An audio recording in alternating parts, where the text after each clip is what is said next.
Este domingo 2 de junio, más de 98 millones de mexicanos y mexicanas fueron convocados para emitir su voto, donde se renovaron 20.079 cargos de elección popular, entre ellos el del Ejecutivo Federal, resultando ganadora Claudia Sheinbaum, quien comenzará a ejercer su cargo el próximo 1 de octubre de 2024. Sin duda alguna, los resultados de la jornada electoral del pasado domingo, considerados los más grandes de la historia de México, marcaron el destino de nuestro país, que atraviesa por uno de los momentos más complejos de su historia y anticipa los desafíos que enfrentará el gobierno entrante, pues deberá atender el problema de la seguridad y la violencia, el acceso a la salud de los mexicanos, la educación y el combate a la pobreza, solo por mencionar algunos aspectos.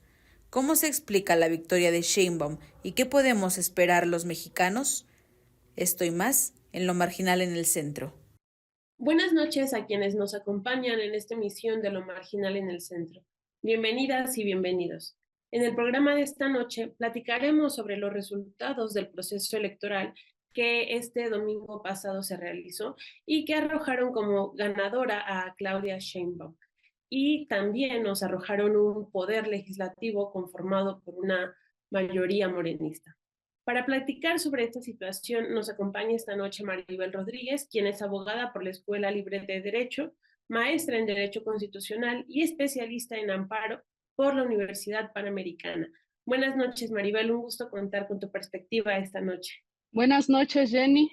Muchas gracias por la invitación y pues un saludo a ti y a tu auditorio. Nos acompaña también David Padilla, quien es doctor en Ciencias Sociales por la UAMEX, es maestro en Ciencia Política por la UNAM y profesor en la Universidad Autónoma del Estado de México. Es especialista en procesos electorales, Premio Nacional de Estudios en Investigaciones Sociales. Doctor David, siempre es un gusto contar con usted en nuestro panel. Bienvenido. Gracias, Jenny. Buenas noches. Mary, buenas noches. Entonces, comencemos con la plática que nos espera. Desde hace varios años es una constante que los procesos electorales estén marcados por distintos niveles de violencia y es también común que el día de la elección se sabotee el proceso a través de robo de casillas, que haya intimidación a la ciudadanía para que no salga a votar, así como la compra y venta de voto para fortalecer a cierto candidato o candidata. Doctor David, quisiera preguntarle en este sentido, ¿cómo se vivió la jornada electoral de este pasado domingo? Jenny, yo la vi como una especie de democracia gore, en la que justamente los grupos, el crimen organizado, no todo, pero sí algunos grupos que buscan el control de algunas zonas, efectivamente intentaron detener el proceso o intentaron alterar el proceso o intentaron influir el voto hacia algún candidato en particular. El robo de urnas, el cierre de casillas en Querétaro, acontecimientos que ocurrieron por ahí en un poblado en Sonora, lo que ocurrió en Chiapas, en algunos poblados en Veracruz, no son suficientes para entorpecer el proceso, pero sí son necesarios para analizarlos, porque estamos ante una democracia tipo Gore, así como desmembrada, una democracia que no es perfecta, una democracia en donde tiene huecos, fisuras, por donde se están justamente filtrando estos grupos, grupos que no aportan a la democracia. Sí podrían aportar a la discusión, pero a la democracia electoral no están aportando. Al contrario, le restan. ¿Cómo la viví yo? Ahora yo te voy a decir, yo voté en la Ciudad de México y lo que observé eran que eran largas filas para votar. Pero cuando veo los resultados, no veo una mayor participación. No veo que haya subido desproporcionalmente la participación como para decir que esa era la razón por la que estaban votando o había largas filas. Más bien, platicaba con algunos funcionarios de casilla y me decían que en algunas casillas el Instituto Nacional Electoral solo les había proporcionado una mampara. Entonces, como el voto es libre y secreto, tenían que esperarse a que un ciudadano entrara, tachara sus boletas, tomara sus respectivas fotografías para enviarlas a quien tenía que enviárselas y después salir. Ese fue lo que hizo el proceso lento, el que hizo que en algunas casillas se reportaran protestas, en algunas casillas aquí en la Ciudad de México, interviniera de forma light, ligera, la fuerza pública en desalojar a ciudadanos que protestaban por las largas filas. Yo vi un proceso electoral con estos tintes, con un tinte gore, con un tinte de desmembramiento, de fisuras, por donde se están dejando pasar a estos grupos, y también vi un proceso lento, lento en cuanto al proceso de votación de los ciudadanos. Sí, muchas gracias, doctor David, por esta, esta panorámica que nos hace de cómo se vivió la jornada electoral. Y también quisiera preguntarte a ti, Mari, ¿cómo la viviste tú? ¿Qué aportes, qué experiencias tuviste que nos permitan analizar de forma general la jornada electoral del pasado domingo? Bueno, yo coincido con el doctor en el sentido de que ciertamente, en general no hubo grandes escándalos, digamos, grandes actos de violencia, quema generalizada de casillas, como pues pudiera haberse imaginado por todo lo que habíamos vivido en el periodo de campañas electorales, donde si recordamos hubo 34 candidatos y aspirantes a candidaturas de elección popular que fueron asesinados y se cuentan que más o menos hubo 400 ataques y agresiones a todas estos candidatos que participaban en la campaña, funcionarios y a sus familiares también. Incluso dicen que en este proceso la violencia incrementó en 120% en relación con el proceso electoral de 2021. Digo esto porque viendo cómo venían las cosas en lo que fue las campañas electorales, pues nos imaginábamos que iba a haber pues más o menos hechos relevantes, digamos, que sí pudieran enturbiar de alguna manera la elección. Sin embargo, como señala el doctor, sí hubo algunos eventos de ese tipo, como lo señala él, pero no fueron los que algunos nos imaginamos. Y ciertamente en 2021 recordemos que hubo una intervención evidente del crimen organizado en favor de algún partido político cuando hubo elecciones gubernamentales, cosa que ahorita no se vio aparentemente, pues no ocurrió como en ese momento, pero a lo mejor fueron un poco más cuidadosos para intervenir igual que lo hicieron en aquella ocasión. Y ciertamente, como dice el doctor, todos advertimos que en las redes sociales se hablaba de una gran participación ciudadana al ver las grandes filas que se presentaban en las casillas electorales, pero sí, como vemos, los datos que arroja el Instituto Nacional Electoral es que esta elección comparada, el número de votantes con la lista nominal solo tuvo una participación del 57% de los electores, por debajo de otras elecciones presidenciales, como fue, por ejemplo, en el caso de la elección de Vicente Fox, donde hubo 64% de participación, la de 2012, donde ganó Peña Nieto, donde hubo 63.1%, o la propia del presidente López Obrador, donde hubo 63.4% de participación. O sea que eso que se consideraba como un hecho histórico por la percepción de las grandes filas para votar, en realidad no correspondió, pues con los resultados que finalmente se arrojaron y que están en la página del INE, ¿no? También, pues hay que hablar que otra de las cosas, digamos, que pasaron es que todo mundo pensaba, bueno, no sé si todo mundo, yo por lo menos pensaba que por el desastre que ha representado la administración del presidente López Obrador, pudiera haber una elección más competida. Estábamos, pues digamos, estábamos avisados o sabíamos que la presidencia estaba definida, pero sí pensábamos que en el lado de la conformación del Congreso de la Unión podía haber más competencia. Sin embargo, esto no ocurrió. Y la percepción de la gente, mucha de la gente era esa, y cosa que pues el INE, al tardarse mucho en anunciar los resultados de los conteos rápidos, pues abonó a la sospecha, al sospechosismo, y luego vino la caída del sistema en la Ciudad de México, que también pareciera que iba a ser una elección muy competida y que no ocurrió. Entonces todo esto empezó a generar suspicacias, pero al final los datos ahí están y pues vimos que el partido Morena arrasó, ¿no? Entonces eso fue lo que yo puedo decir. Sí, muchas gracias. Y justamente quisiera que continuáramos la conversación sobre los resultados que arrojó esta elección, por lo menos en lo que respecta al al cargo más importante, que es el de presidenta de la República, después de que gana Claudia Sheinbaum, una mujer, y se convierte así en la primera presidenta de nuestro país, y lo hace con una votación entre el 58.7, el 60.7%. Xochitl Gálvez queda en segundo lugar, después de que, como mencionaba la licenciada Maribel, pues se creía, se esperaba que iba a terminar con un margen muchísimo más amplio, pero termina en segundo lugar con un voto entre el 26.6 y el 28.6%.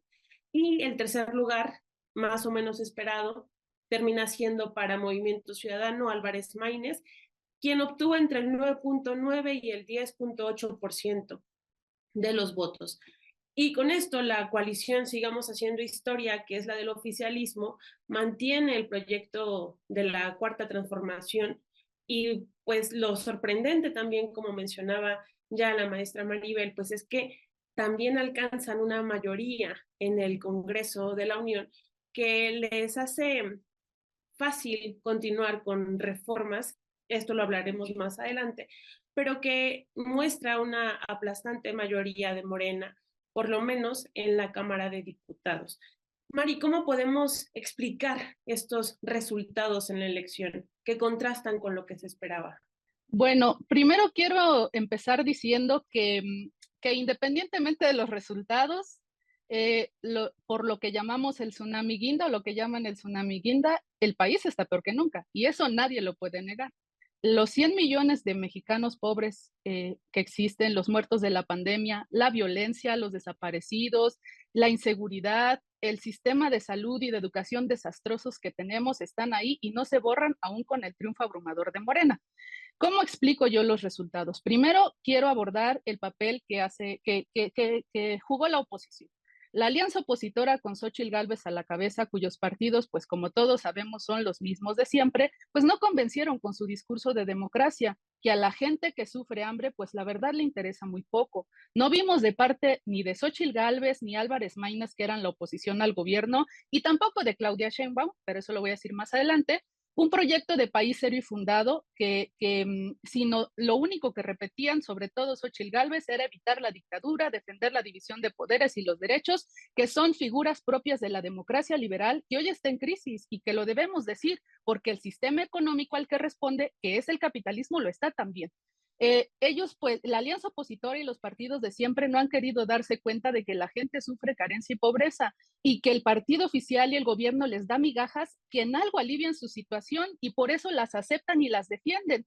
Esta oposición pues no representa desde luego los intereses de ese pueblo de México, del pueblo que sufre, y solo les ofrece a cambio volver al pasado, de donde venimos, pasado que desde luego y nadie lo puede negar, pues no era mejor que ahora, ¿no? A lo mejor ahora estamos peor, pero antes estábamos muy mal y muchos de los problemas que arrastramos pues se gestaron en los gobiernos anteriores. Ahora, Morena representa lo contrario a la alianza opositora y por eso ganó, o es un aval al gobierno desastroso de López Obrador. Yo considero que no. Más bien la razón de que hubiera tantos votos a favor de Morena se explica pues por varias razones. Primero, creo que nadie puede negar que hubo una elección de Estado, no hay duda con eso, porque uno, López Obrador se metió insistentemente en la elección y en la campaña promocionando a su candidata desde las mañaneras, violando la ley electoral sin pena alguna, ¿no? Por otro lado, pues se usaron las instituciones para favorecer a Morena, se utilizaron a las policías, a la fiscalía para perseguir a la oposición o a quien pusiera en riesgo los resultados electorales de Morena.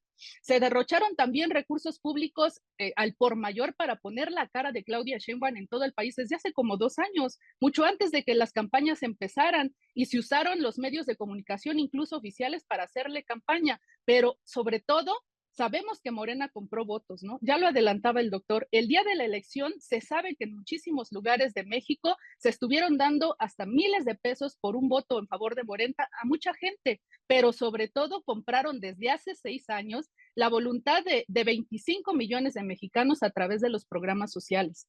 Y esto lo quiero explicar porque tenemos que verlo en el contexto. La gente que recibe 5,000 o 6,000 pesos al mes, que está pasando por una situación económica muy difícil, pues los defiende y les alivia un poco, aunque sean migajas, ¿no?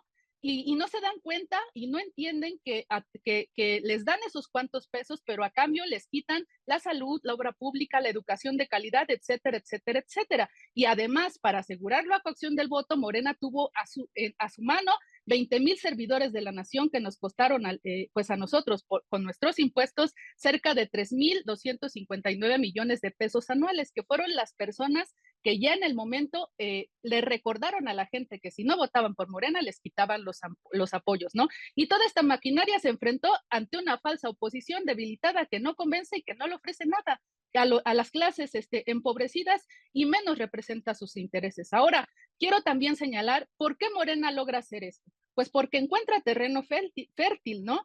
Porque contrario a lo que dijo el presidente López Obrador en la noche de la elección el domingo pasado, que el pueblo estaba muy politizado y por eso había ganado, es todo lo contrario. Morena puede controlar y amenazar sin recato a la gente con esas migajas que le dan a través de los programas sociales, o les compra su voto, o los engaña con que son los defensores de la gente, porque la gente en pobreza, que está sumida en la ignorancia y la falta de conciencia, que son millones de mexicanos, pues fueron arrastrados por Morena y por todos estos mecanismos a las urnas sin chistar, a pesar de que el gobierno de López Obrador ha sido una verdadera desgracia para ellos, ¿no? La falta de educación y de concientización y de organización de la gente, pues hace que este gobierno, a pesar de sus malísimos o pésimos resultados, se dé el lujo de ganar así como ganó. Si yo creo que el pueblo de México tiene que saber, tenemos todos que luchar porque ese pueblo se eduque, se concientice y se organice para evitar que este tipo de cosas sucedan y tome sus destinos en sus manos, pues para que esto no vuelva a ocurrir,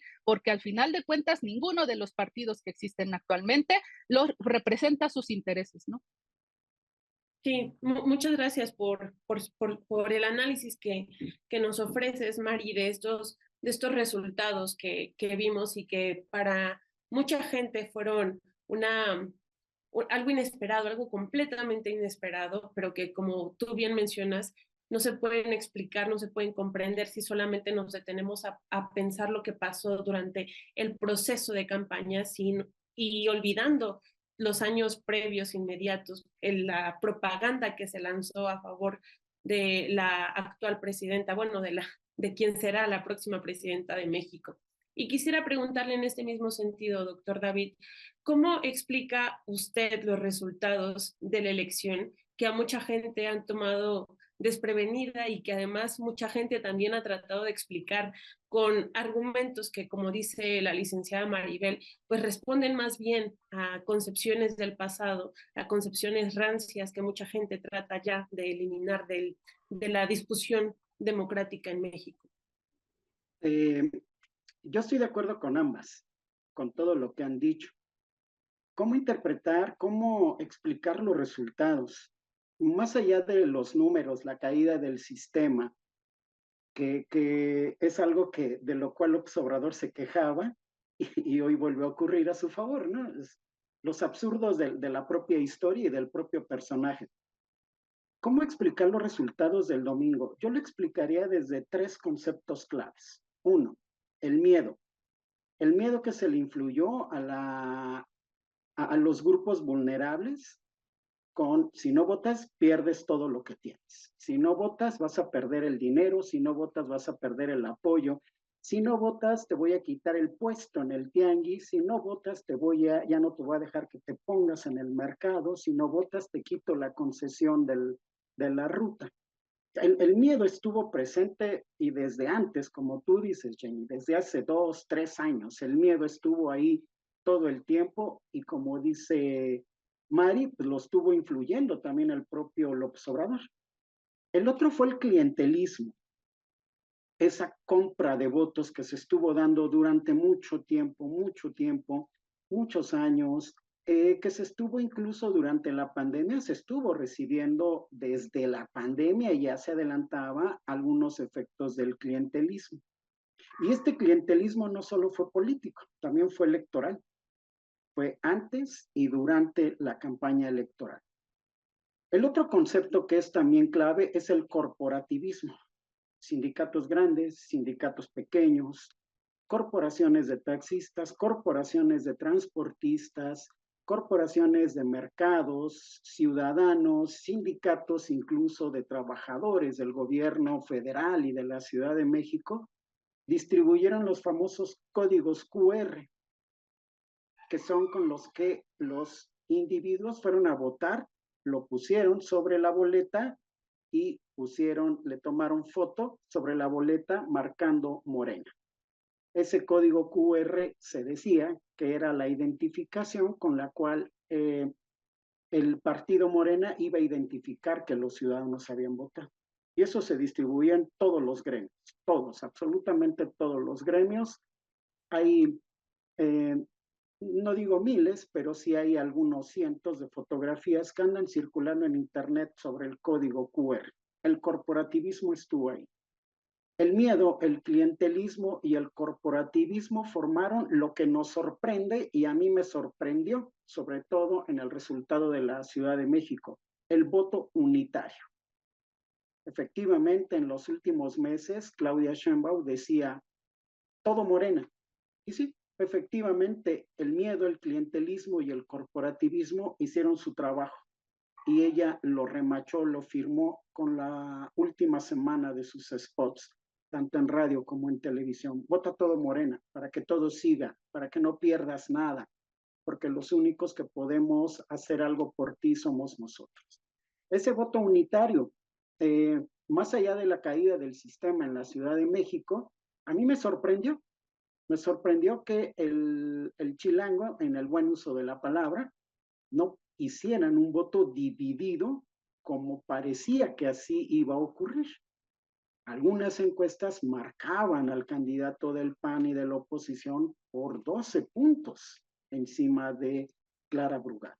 Al final de cuentas, haciendo a un lado la caída del sistema, porque eso merece un análisis todavía más detallado, el miedo, clientelismo y el corporativismo hicieron un voto unitario. Y es ahí donde tendríamos que leer el voto unitario, porque los ciudadanos no tuvieron la capacidad de diferenciar un voto de otro, porque los ciudadanos se llevaron carro completo o le entregaron el carro completo a Sheinbaum.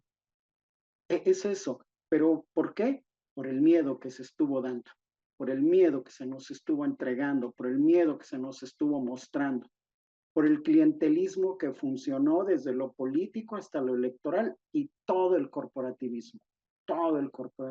Yo te puedo decir, desde pequeños gremios en un tianguis acá en la colonia Doctores, hasta los grandes gremios y sindicatos de la Ciudad de México, del gobierno federal, que funcionaron con o compra o votas o te vas. Creo que esa es la forma en la que yo leería estas elecciones. 3 conceptos para explicar el voto unitario. Muchas gracias, doctor. Muchas gracias. Pues también estos aspectos contribuyen a explicar por qué los resultados son los que fueron.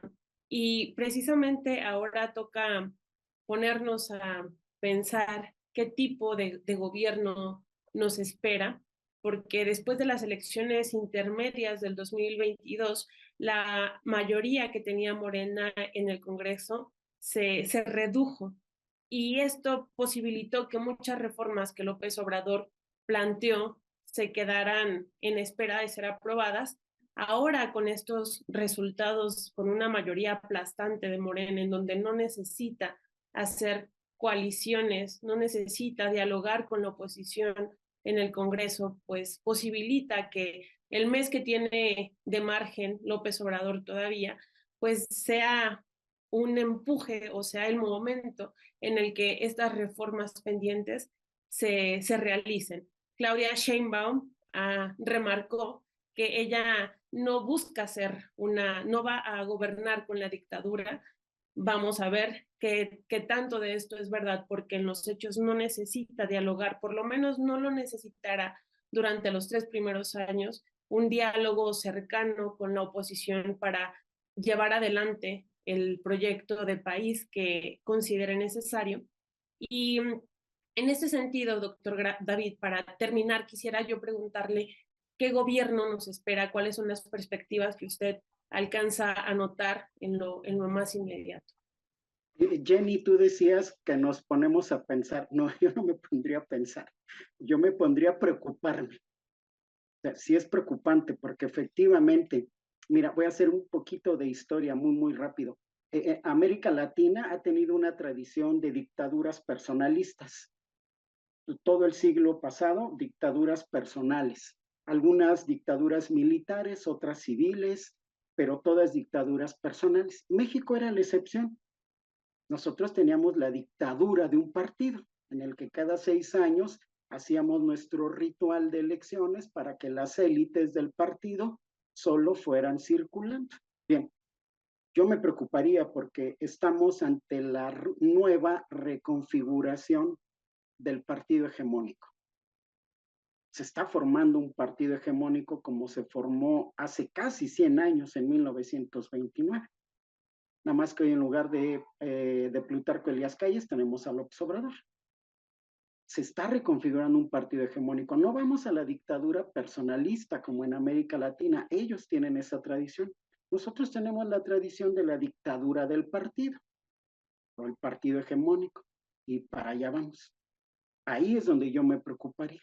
Con una mayoría aplastante, todas aquellas reformas caprichosas, ocurrentes que tuvo López Obrador, Claudia Sheinbaum las va a llevar a cabo.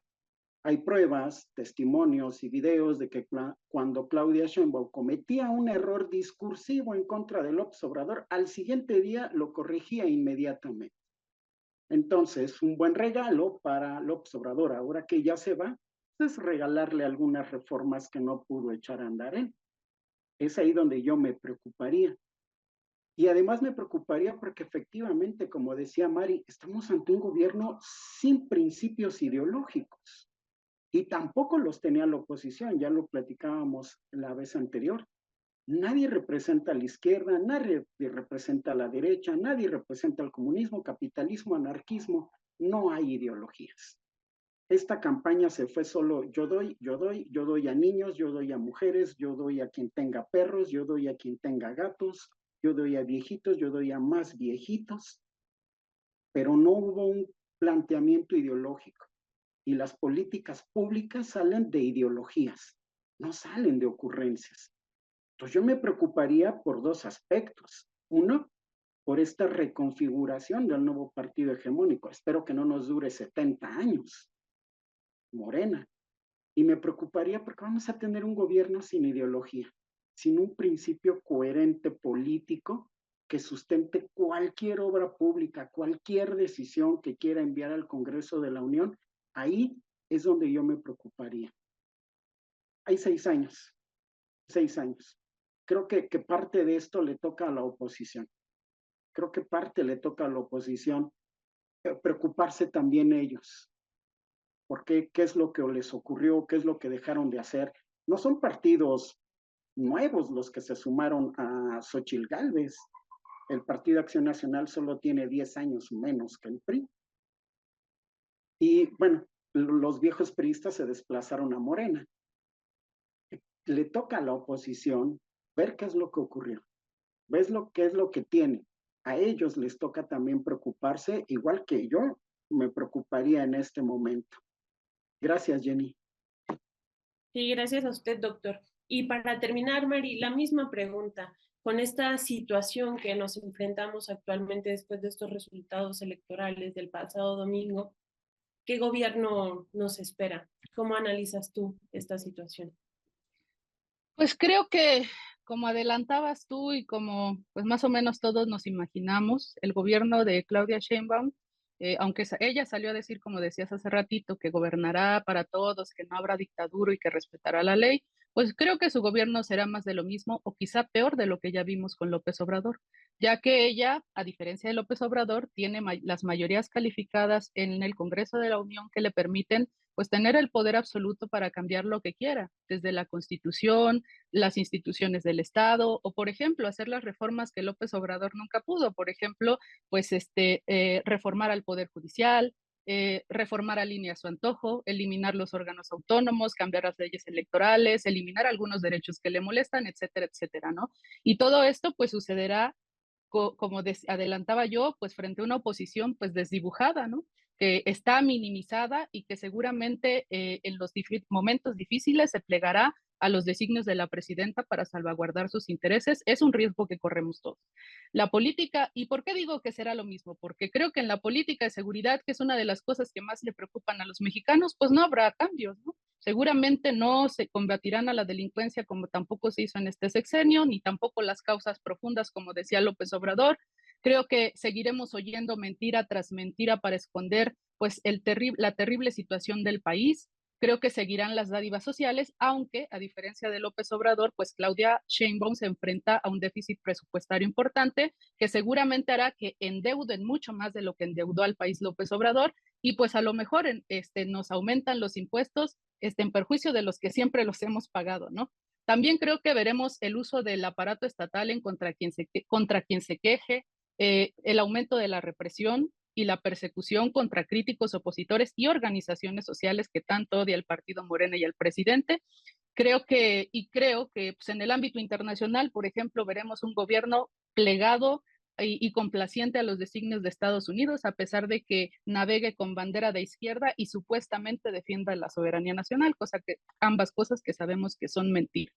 Eso pasará en la superficie, creo yo, pero lo real es que la situación para la mayoría de los mexicanos no mejorará, aunque digan lo contrario, porque en el fondo lo que veremos es un gobierno para los ricos de este país, para ahondar el capitalismo en México, que es el causante de todos los males y sobre todo de la pobreza que nos aqueja. Seguramente hará prosperar a los negocios de la burguesía como lo ha hecho López Obrador, y ellos como funcionarios se aprovecharán de las arcas gubernamentales para robarle al pueblo de México y mejorar su modo de vida.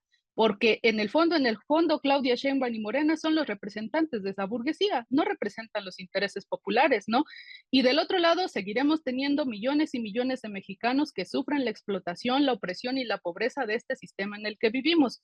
Por eso, y por estas razones que los grandes ricos de este país, que son más o menos 1 millón entre 130 millones de mexicanos que somos, pues apoyan a López Obrador y están tan contentos porque sus negocios florecieron. Y por eso vimos que los banqueros, los dueños de las grandes industrias y las cámaras empresariales, pues apoyan a Claudia Sheinbaum y están pues aparentemente muy contentos porque ganó.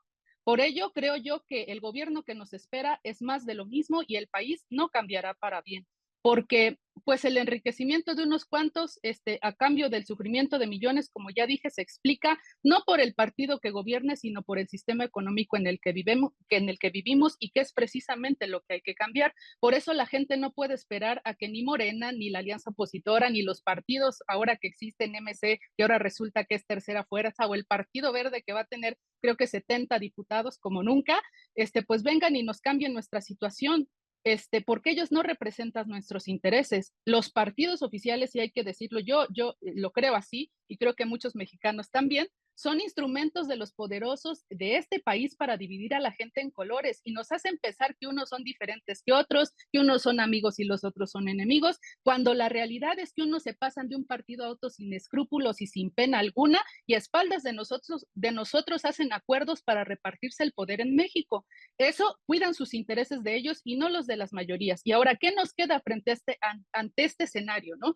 Pues yo creo que por un lado creo que la gente tiene que decir basta de darles un cheque en blanco a los gobernantes en turno y dejarlos que hagan lo que quieran. Yo creo que todos tenemos que saber que tenemos el derecho y debemos protestar y exigir a las autoridades que cumplan lo que prometieron y que cumplan con la tarea que tienen, que es dotar de servicios públicos, mejorar el empleo, etcétera, etcétera, etcétera, en favor de todos los mexicanos. Pero lo más importante, y con esto quiero concluir, es que creo que todos los mexicanos, sobre todo el pueblo pobre de México, que representa más o menos 100 millones, dejemos de pensar que algún día va a llegar un salvador salido de las filas de esos partidos oficiales brillantes y que defienda auténticamente a los pobres. Creo que nosotros tenemos que hacer conciencia, porque me cuento entre esa masa de pobres, que la única fuerza realmente democrática capaz de acabar con los abusos del poder y que represente realmente los intereses de los campesinos, de los obreros, de los trabajadores, de los estudiantes, de los burócratas, etcétera, es justamente ese mismo pueblo. organizado y consciente de su situación, que juntos, donde de sus filas salgan líderes realmente auténticamente populares que luchen para transformar para transformar este país, empezando por cambiar el sistema económico, que es el causante de su difícil situación. Y por eso creo que debemos llamar insistentemente a ese pueblo a organizarse, abrir los ojos, hacer conciencia y defender sus intereses. Y creo que solamente así la grave situación en la que nos encontramos cambiará. Solo así lograremos construir una patria, un país más justo y más equitativo para todos. Muchas gracias, maestra Maribel. Pues como mencionaban ambos, creo que pues para que se hagan transformaciones radicales, decía el doctor David, se necesita una ideología política clara que no tiene Morena y que tampoco ha mostrado la oposición, y que, como decía también la maestra Maribel, pues se necesita en las condiciones específicas de México una claridad política que pueda contribuir a mejorar las condiciones de vida de la inmensa mayoría de la gente. Pero como lo dijo el mismo López Obrador y como Claudia Sheinbaum lo mencionó frente a la Cámara del Comercio en México, ante los grandes capitalistas de México, pues sus intereses no se van a ver afectados, no van a perder con Claudia Sheinbaum en el poder, la gente no va a ganar radicalmente. Decía un pensador que los pobres, aunque en apariencia ganen, también pierden. Y pues yo creo que también veremos un poco más de esto. Y pues ahí está el gran reto, el gran problema, y mencionaba la maestra Maribel al final de su intervención. Ahí está lo que toca hacer para las grandes masas desfavorecidas de nuestro país. Agradezco muchísimo la participación del doctor David, agradezco también la participación de la maestra Maribel y agradezco también a quienes nos acompañaron en esta emisión más de Lo Marginal en el Centro. Que tengan muy buenas noches. Hasta la próxima.